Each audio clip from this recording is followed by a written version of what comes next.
Hey, Steve from Flowmaster. Today I'm happy to introduce our new Delta Force cooler intake for the 2009 to 2014 GM 1500, equipped with a 4.8 liter, the 5.3, the 6.0, and the 6.2 liter. But please check our website for more details on the different makes, models, and years this will fit.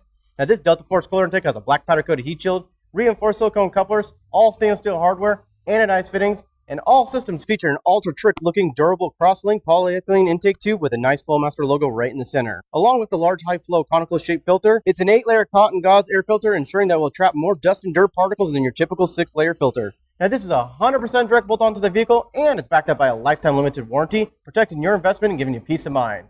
Now, the tools for the job are Phillips screwdriver, 5/16 nut driver, a ratchet, extension, 10mm socket, Torx T15 socket, 5/32 Allen, 9/16 wrench, a pair of pliers. All Flowmaster products are dyno tuned during the development phases for maximum power gains and efficiency.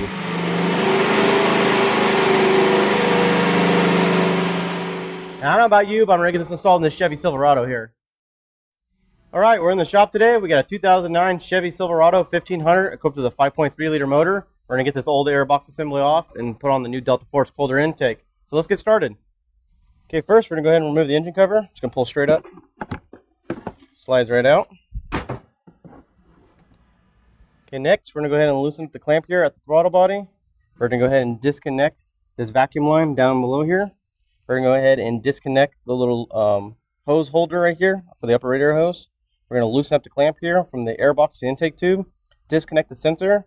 And we're going to go ahead and remove this air intake tube as one unit, and then remove the air box as one unit. And then underneath the air box, the mounting tray for this air box, we're going to unbolt it and remove that also.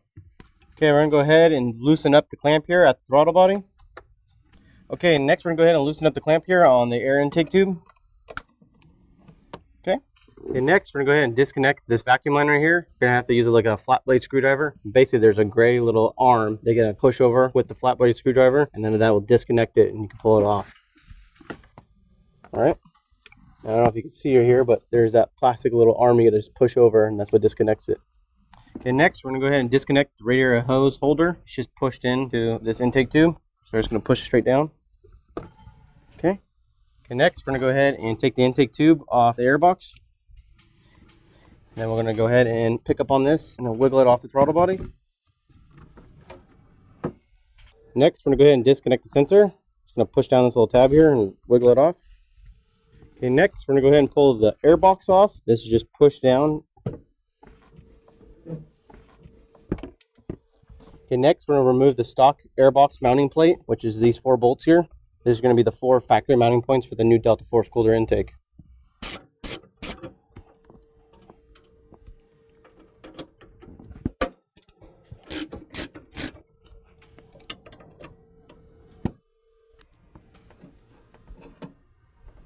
Okay, we got that old airbox assembly out of the vehicle. Now there's only 2 items we're going to reuse off the old system.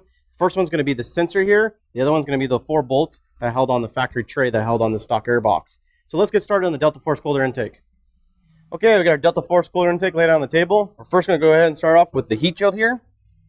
We're going to go ahead and put the air filter adapter on. This goes on the inside of the heat shield. We're going to go ahead and line up the 3 holes. Now with the supplied hardware, we're going to use the Allen bolt, the flat washer, a lock washer, and we're going to go ahead and start this.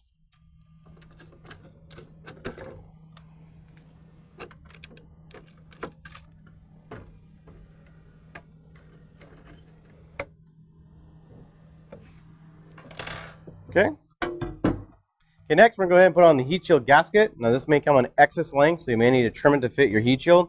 So we're going to go ahead and start here on the bottom.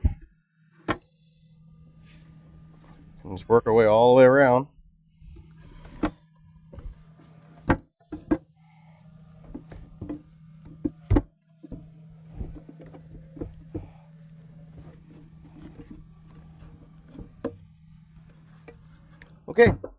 Okay, next we're going to go ahead and put some parts on the new intake tube. First, we're going to start off with the anodized fitting. It's going to go right here.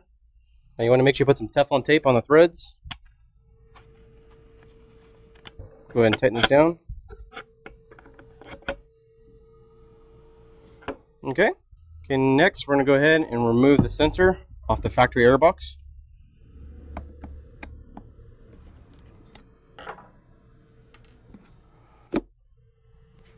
Okay.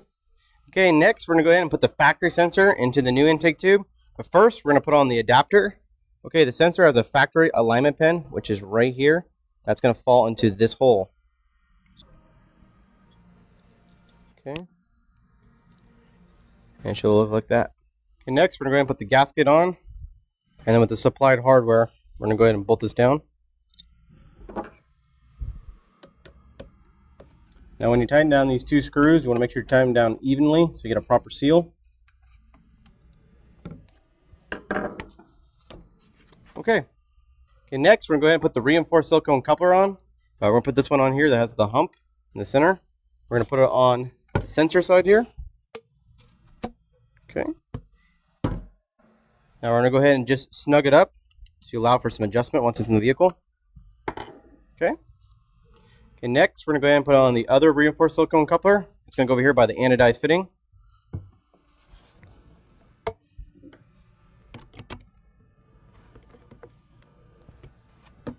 Okay.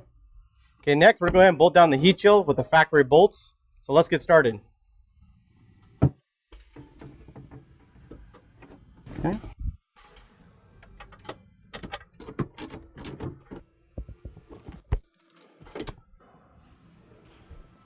Okay, next we're going to go ahead and put on the new intake tube. First we're going to put on the heat shield side, and then we're going to go ahead and slide it onto the throttle body side. Now you want to make sure your reinforced silicone coupler is pressed up against the stop right here. And now we'll go ahead and tighten down the clamp. Okay. Okay, next the coupler going to the heat shield. Same thing with the throttle body. You want to push it up against the heat shield here. And then go ahead and tighten down the clamp. Okay. Okay, next, before you tighten down the intake tube to both couplers, you want to make sure the orientation of the tube is correct. So you can either roll it down or roll it up. You want to try to push it up as high as you can. Make sure it clears the top of the radiator hose here. So it looks like we got plenty of clearance. I'll go ahead and tighten down the intake tube at the throttle body side here. And then we'll go ahead and tighten it down here, the heat shield side. Okay. Okay, next, the new supplied breather hose. We're going to go ahead and put on the supplied clamp first. And then we're going to go ahead and slide it down onto the valve cover side here. And we'll go ahead and push the clamp on. Okay. Okay, next we're going to go ahead and attach the new breather hose to the anodized fitting. Now your new breather hose may come in excess length, so you may need to trim it to fit your intake. So on this intake here, we're going to go ahead and trim a little bit off. Now we're going to go ahead and install the Clyde clamp on to the new hose. And then we're going to go ahead and slide the hose onto the anodized fitting and then put the clamp on. Okay, next we're going to go ahead and reattach the sensor. Now you want to push it until you hear it click. Okay. Okay, next we're going to go ahead and put on the new air filter. And then we'll go ahead and tighten it down. Okay. Okay, next we're going to go ahead and put the engine cover back on. Okay. Okay, that concludes our installation here on a new Delta Force cooler intake for the 2009 to 2014 GM 1500, equipped with a 4.8 liter, the 5.3, the 6.0, and the 6.2 liter. Now, installation time on this was roughly about 45 minutes to an hour. I hope you enjoyed, and thanks for watching. Be sure to subscribe to our Flowmaster YouTube channel, and don't forget to follow us on Facebook, Instagram, and Twitter.